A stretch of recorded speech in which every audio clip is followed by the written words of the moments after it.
பெண்ணியம்ங்கிற பேர்ல கண்ணியம் கெடுக்கிற படம். முதல்ல பெண்களை வீட்டை விட்டு வெளியே அனுப்புங்கன்னு பிரச்சாரம் பண்ணாங்க. அதுக்கப்புறம் ஆணும் பெண்ணும் சமம்னு சொன்னாங்க. இப்ப ஸ்கூல் படிக்கும் போதே எவன் கூட வேணா போகலாம், பெத்தவங்க அதை கண்டுக்க கூடாதுன்னு சொல்றானுங்க. இதுக்கு ஒரே வரியில தெருநாய போல வாழ்ந்துட்டு போங்கன்னு சொல்லுங்களேன்டா நாகரிகம் இல்லாத ஜென்மங்களா. எங்கே செல்லும் இந்த பாதைன்னு தமிழ் சினிமாவுல ஒரு பாடல் இருக்கு. அந்த மாதிரிதான் இருக்கு இப்ப இருக்க தமிழ் சினிமா. எதை நோக்கி போகுதுன்னே தெரியல. ஒரு பக்கம் ரத்தம் தெரிக்கும் வன்முறை காட்சிகளை கொண்ட படங்கள், இன்னொரு பக்கம் ஜாதி ரீதியான பிரிவுகளை தூண்டுற படங்கள் தான் அதிகமா வந்துட்டு இருக்கு. இது இல்லாம ஆபாசமான குப்பை படங்கள் தனி ரகம். இப்ப பெண்ணியம் பேசுறோங்கிற பேர்ல பள்ளி மாணவர்களை சீரழிக்கிற விதமா பேட் கேர்ள்ங்கிற படம் உருவாயிருக்கு. அதோட டீசர் வெளியாய் தான் பல சர்ச்சைகளை கிளப்பியிருக்கு.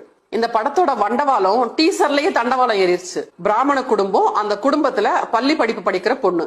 அவ ஸ்கூல்ல லீடரா இருக்கிறத விட பாய் ஃப்ரெண்ட் இருக்கிறதா மாசுன்னு சொல்றா. அது மட்டும் இல்லாம பார்ட்டிக்கு போறது, தண்ணி அடிக்கிறது, வச்சுக்கிறதுன்னு சகலத்தையும் செய்யறா. அவ குரூப்ல இருக்கிற இன்னொரு பொண்ணு எல்லா ஆண்களையும் கொலை பண்ணணும்னு சொல்றா. அதுக்கு இன்னொருத்தி எல்லா ஆண்களோடையும் வச்சுக்கணும்னு சொல்றா. என் இஷ்டப்படிதான் இருப்பேன், வீட்டுல பெத்தவங்க கண்டிச்சா நீ எதை செய்யக்கூடாதுன்னு சொல்றியோ அதை தான் நான் செய்வேன், என்னை தடுக்க நினைச்சா நான் அந்த பையனோட ஓடி போயிடுவேன், தற்கொலை பண்ணிக்குவேன்னு மிரட்டுற காட்சிகளும் டீசர்ல இருக்கு. எப்படி தாய் தந்தையை மிரட்டி காரியம் சாதிக்கணும்னு படம் எடுத்திருக்கிறானுங்க. படத்தை தயாரிச்சது இயக்குனர் வெற்றிமாறன்.